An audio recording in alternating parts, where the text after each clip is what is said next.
O Senhor esteja convosco. Ele está no meio de nós. Proclamação do Evangelho de Jesus Cristo segundo Lucas. Glória a vós, Senhor.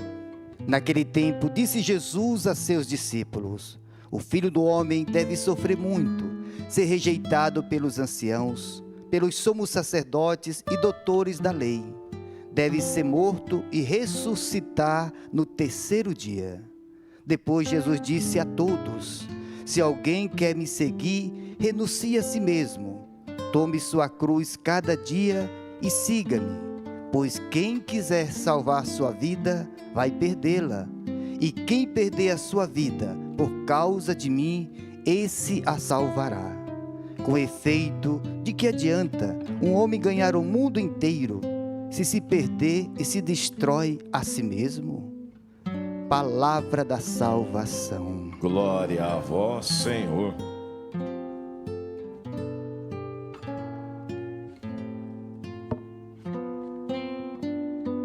Meus irmãos, minhas irmãs, eu falava no início que a Quaresma é um grande retiro.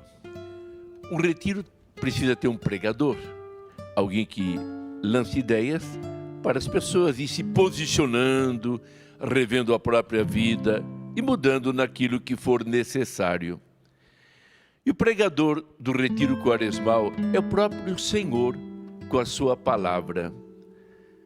Se estivermos atentos cada dia às leituras proclamadas, belíssimas, são sempre um convite que o Senhor nos faz a nos voltarmos para Ele e a nos abrirmos às necessidades dos irmãos.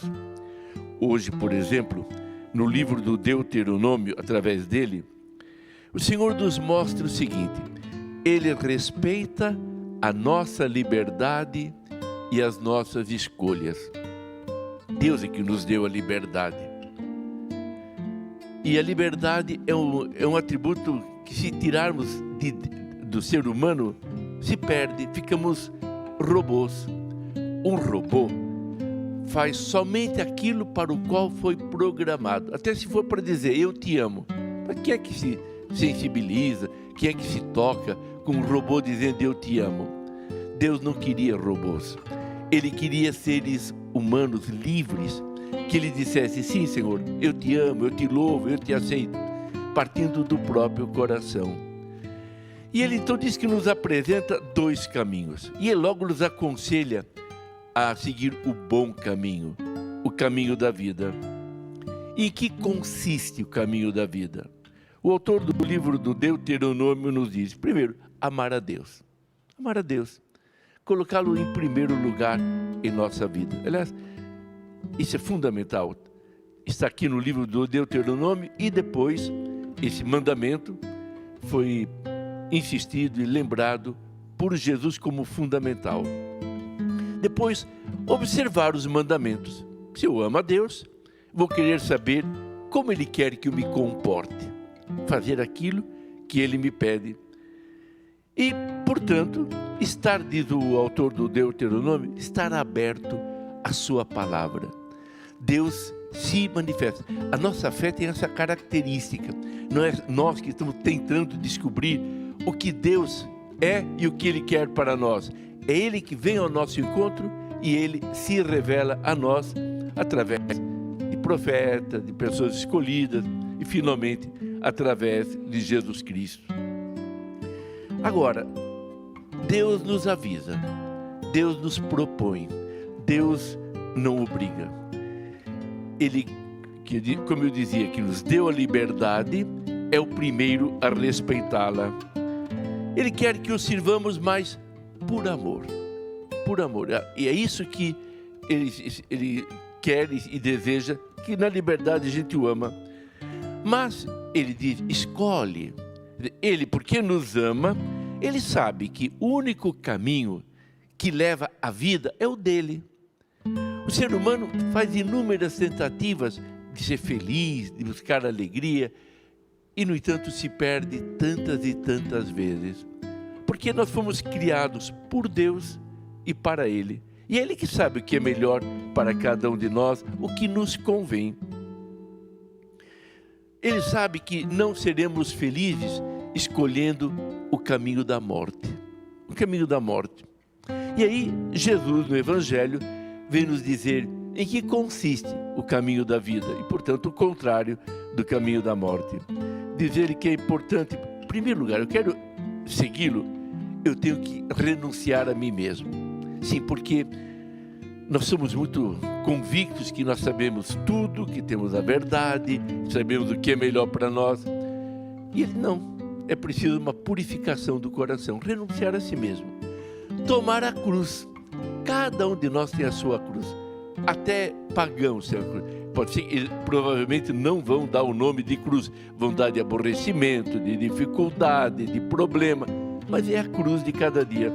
Depois, aceitar, diz ele, perder a vida presente por causa dele. E onde é que vai levar esse caminho de Jesus?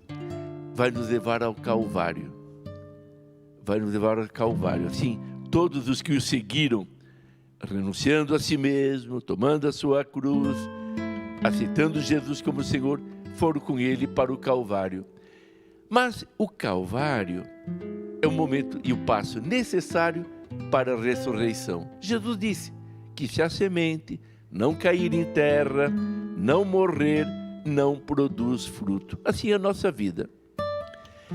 Ontem nós já ouvimos no Evangelho de quarta-feira de cinzas 3 marcas que devem nos acompanhar, 3 lembranças ao longo desse retiro quaresmal. Primeiro, a esmola. A esmola é uma forma de dizer tudo aquilo que a gente pode fazer para o outro. Sim, também ajudar financeiramente, com comida, aquele que passa fome. Mas aqui é o tempo que eu dou ao outro, é a atenção que eu dou ao outro, é o amor que eu dou ao outro. Então, esmola é tudo aquilo que se refere voltado para o irmão, por causa de Jesus. Depois, o jejum. Sim, o jejum de alimento, o renunciar para mostrar, eu domino meu corpo, é minha vontade. Não é o meu desejo apenas que me domina. E agora eu penso que o grande jejum que nós cristãos devemos fazer na quaresma, sim, também o do pão é essencial, mas muito mais importante em nossos tempos é o jejum dos olhos. Porque como o próprio Jesus diz, tudo entra pelos olhos. O jejum dos olhos, quanto tempo a gente perde com coisas banais, superficiais, que não levam a nada. Quantas horas? Às vezes a gente diz, eu não tenho muito tempo para rezar, minha vida é muito ocupada, não tenho tempo para ler a palavra de Deus. Mas quanto tempo eu tenho para ver as redes sociais, a televisão? Quanto tempo eu invisto nisso? E nem sempre em coisas que vão me levar a Deus. Muitas, pelo contrário, vão me afastar dele. Então o jejum dos olhos hoje é muito importante e necessário. Então o jejum é voltado para o meu comportamento. Depois a oração. A oração é o meu relacionamento com Deus. O Senhor espera que nesse tempo a gente se volte para Ele com mais força, com mais generosidade, com mais carinho, com mais amor. Agora, muitos se perguntam, mas o que eu vou fazer de concreto na quaresma? Sim, a própria igreja nos fala da esmola, jejum, oração. Mas eu diria assim, acima de tudo, nós somos chamados na quaresma a nos oferecer ao Senhor. Oferecer aquilo que vai acontecendo no dia a dia. A vida de cada um de nós já tem uma multidão de dificuldades, de problemas, de contrariedades. Então não precisamos inventar nada.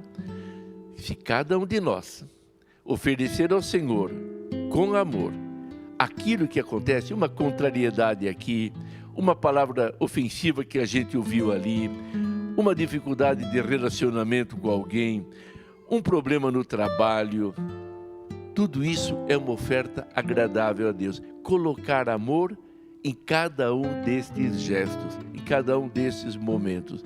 Eu tenho certeza que no final de cada dia vamos ter uma cesta cheia de dons para oferecer ao Senhor. Em outras palavras, a oblação, a entrega.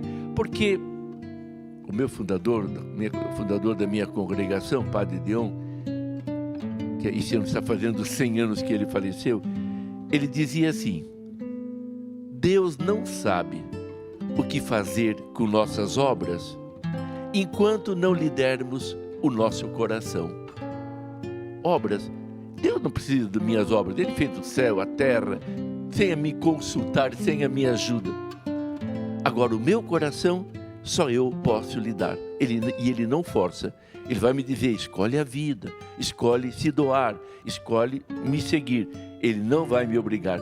E essa doação, sim, Ele vai me dar graça para eu fazê-la, mas só eu posso fazê-la. Portanto, temos um belo programa para esse tempo de Quaresma, tempo de graça, um grande retiro espiritual. Escutemos, pois, com carinho as pregações do Senhor. Assim seja.